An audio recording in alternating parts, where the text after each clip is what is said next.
everybody, and welcome to this week's Prophetic Trumpet. We are in our 17th week of the Prophetic Unveiling, and last week we opened up this can of worms that not too many people are aware of, that is called the Club of Rome. Now, the Club of Rome is something that we're going to dig deeper into because there's something that's pretty fascinating. Now, the commonalities of the Club of Rome are shared in this day and age, despite the fact that this group goes back to 1968 in their formation. And there are commonalities with the United Nations, there's commonalities with the World Economic Forum and other communities. In the basic gist of these operations and these organizations comes out against the people of the world that they want to restrict the freedom and the consolidation of resources. That's a commonality. They want to control wealth, and they want a centralized government to control these aspects, not the people, not the ebbs and flows of the people. Now, the motivation that they put on the people to comply with these kind of goals is basically fear-mongering. It's fear that resources are being misused or overused or diminished, or even to the point of extinction, and that they must save the earth. Let's just be honest, they want to save the earth from a population that is supposedly well too high, and yet for some reason the earth still goes on and everything is as it should be. But nonetheless, they want to diminish the population because they believe that the number of people in the world today are well too high. And this means that there should be an implementation of a centralized government that must control the resources, control the food, control the energy, even control healthcare. And they do this under the banner of the greater good for the global community. And you are no longer a citizen of your country, you are a global citizen. Now, I'll share this phrasing as well as sustainable, the word sustainable, something like sustainable goals, for instance. These are all part of their reasonings, all part of their messaging that they put out to the public in their social media and other means to communicate. Now, the Club of Rome, which is our focus, made this report back in 1972 in a book. We have this link up on the notes here if you want to access this. Now, despite the similarities between the United Nations and the World Economic Forum and the Club of Rome, there are differences. They are not the same entity. I need to clear up any confusion with that. The reason for this common goal is the common foundation, but they differ on the endpoint. And here's what I mean. The Club of Rome does not seek a single centralized authority globally. They do not seek a global one world government. That's not their goal. This is not the authoritarian scheme when the global community no longer recognizes differences such as gender, which is the United Nations product. They recognize the implementation of unisex. So if you are wearing a unisex shirt or clothes product, that was implemented by the United Nations, I need you to know. They do not recognize, these other groups do not recognize regional cultural differences under the heading of, like I said, you are a global citizen. You are not a natural citizen of that country that you are in, or even your ethnicity. The Club of Rome recognizes regional differences and are simply an alliance for the sake of trade to redistribute wealth, to lessen the drama of border control and eliminate environmental and resource scarcity. This alliance, the Club of Rome, would also strive to eliminate economic inequality and instability. These goals obviously would create fear and of loss of national identity. I mean, let's be honest, we have people here in the United States that are waving the flags of different countries despite the fact they were born in the United States. Now, the other form of fear that comes about through this is the democratic accountability and degradation of values, norms, and traditions within a particular culture. Okay, when you go to a global community, the norms, values, and traditions are all completely cast aside. National identity is completely cast aside. Democratic accountability is cast aside. And so you just become one under a global heading. Now, like I said, I have citations for this in the notes here.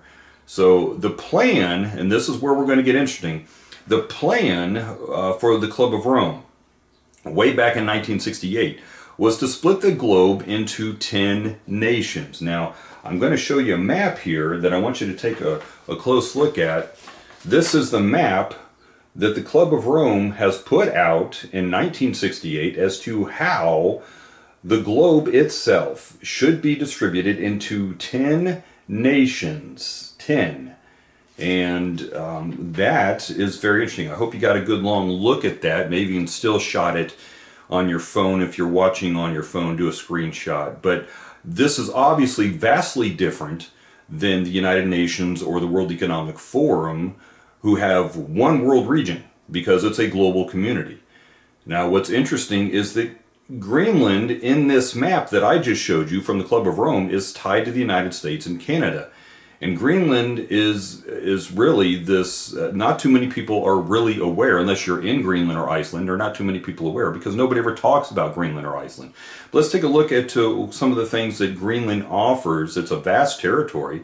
It offers a treasure chest of untapped resources, such as 38.5 million tons of rare earth oxides. These are minerals. There's a vast oil and gas reserve. There's precious metals within the land. There's massive uranium deposits, which is immensely valuable, and that's part of the reason as to why potentially we saw the disasters in Kentucky and the Carolinas and the Virginias that we've seen. Now, some of the world's largest freshwater reserves are also housed in Greenland and Iceland. Again, I have citations for all of this in the notes below, so if you need me to back up what it is I'm saying, it's all right there in the notes. Now, let's kind of turn how this seems to be a little strange, because Donald Trump, the President of the United States, already displayed an interest for acquiring Greenland way back in 2019. That's 5 years ago, actually 6 years ago.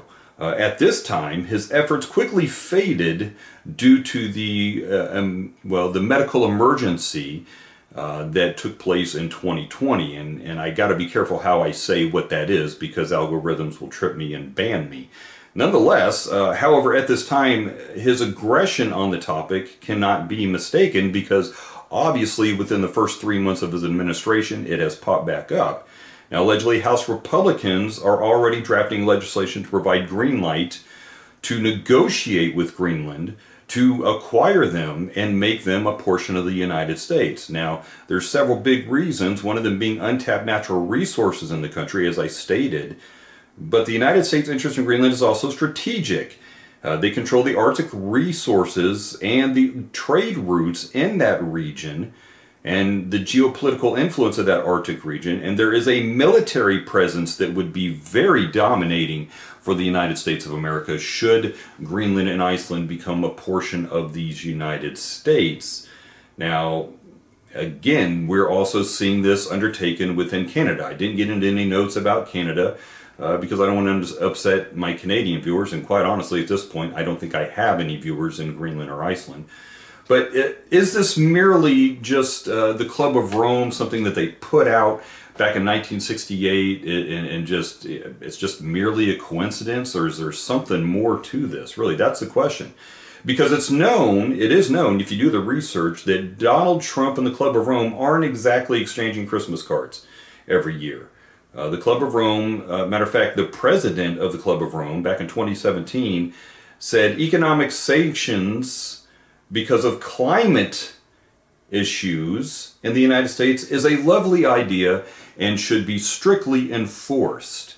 Strictly. The people in the United States, in other words, should suffer for the climate conditions that the Club of Rome deems that the United States has. Now, all that being said, we can see this commonality between the Club of Rome, between the United Nations, and between the World Economic Forum, and all these groups that have the same mantra that is driven by ideals that really came out of the hippie movement, who were anti-establishment but now are establishment and are dominating world policies, and they are coming against the United States of America. So you may ask, what does this have to do with biblical prophecy? Well, I'm going to disclose that next week. This, again, this is part 2 of the introduction before we could get into the biblical tie-in. There's so much information here. That's why you have the citations in the notes section that you can click on and see that I am not fabricating any of this. There's no community notes that should be able to come against me. This is all right there. And there should be no algorithm that is tripped, because it is all fact-driven right there in the notes. So next week we are going to see how all of this ties in, or not, to the Bible. How it all ties into where we started well over 150 episodes ago of the prophetic trumpet, when I preached on 25 things a rabbi told me would occur by 2030. And that series, which is not on YouTube, but it may be at some point, is highly controversial. And at this point, some of it's even outdated, but some of it is extremely, extremely relevant as we grow closer to that date. That being said, we hope you like and share the message, get the truth of God's Word out to the people of the world, and we want to thank you for joining us, and thank you for your time, and just do us all a favor and be the light of the world, the fountain of encouragement and the fountain of truth, because sometimes truth is hard, to the world around you. May God bless you.